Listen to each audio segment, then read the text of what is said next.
Kemensos berhasil menjalankan program pembodohan nasional. Sementara gaji guru honorer itu tidak lebih penting daripada sepatu 700.000. Gila ini emang. Yuk bongkar. Gini loh, ruang publik kita selama pemerintahan Prabowo Gibran itu betul-betul dikotori dengan isu-isu yang gak penting, yang tidak ada hubungannya dengan kemajuan bangsa dan negara. Ijazah palsu, perdebatan definisi swasembada, belanja gila-gilaan BGN, mulai dari motor, laptop, tab, baju, kaos kaki, sepatu, piring, sendok, ini semua apa? Hah? Dan yang paling menyayat hati adalah keracunan MBG yang setiap hari tidak bisa diselesaikan, tidak bisa dituntaskan. Jadi ngapain aja ke Menkes sama BGN ini, ngapain aja? Hah? Dan ya Allah, harga sepatu 700.000 ini apa-apaan? Apa-apaan? Gila ini gila ini, Masya Allah. Boleh Pul, kamu itu Gus apa orang biasa sih? Masa? Perasaanku kok semua Menteri Prabowo ini nggak ada yang beres. Kenapa ya? Apakah ini karma karena sejak awal Gibran menabrak aturan MK?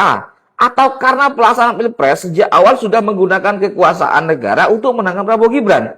Atau ini puncak dari riset Prabowo mengenai paradoks Indonesia bubar 2030? Apakah ini?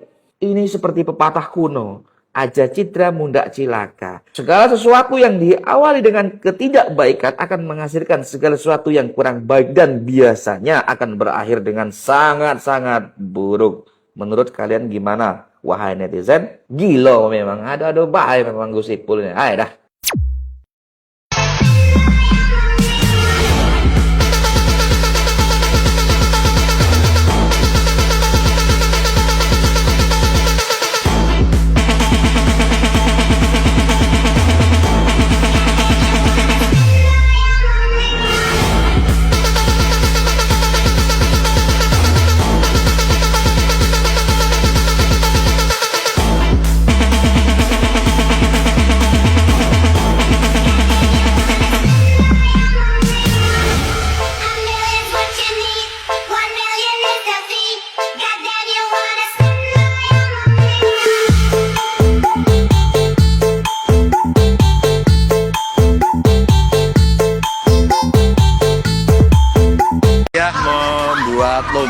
Lomba kreatif sebenarnya. Guru membuat lagu untuk anak-anak, alat peraga, terus kemudian tadi juga membuat karya-karya untuk anak. Menurut saya ini bagus.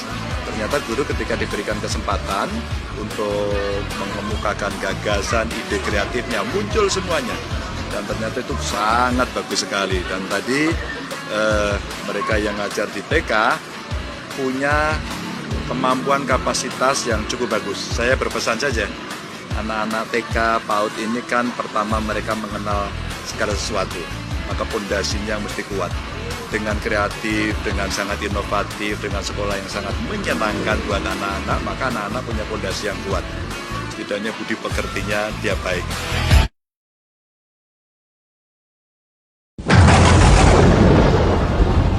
Nah, kalau saya mau sampaikan mengenai Kuba ya, Kuba itu tidak ada yang buta pendidikan S1, S2, S3 gratis. sampai Gratis. S3. Sampai S3. Wow. Jadi ketika Fidel itu naik, dua hal yang dia harus bangun. Yang pertama soal pendidikan, ya.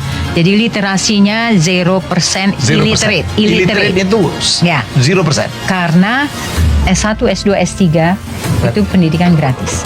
Yang kedua, untuk kesehatan juga gratis. Tapi yang menarik ya Pak, di sana itu anggota DPR-nya tidak digaji.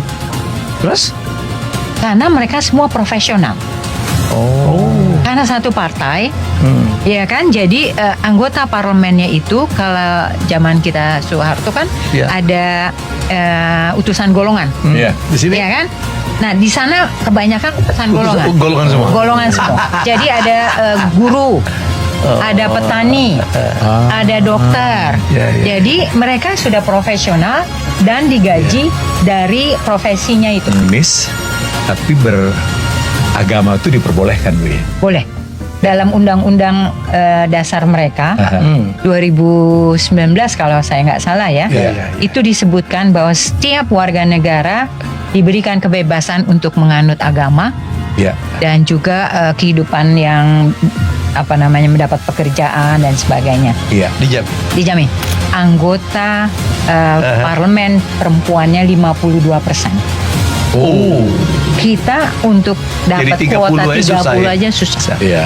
Padahal sudah afirmatif kita. Sudah afirmatif. Dan 52% anggota parlemen Kuba itu perempuan. Pada waktu COVID, Iya.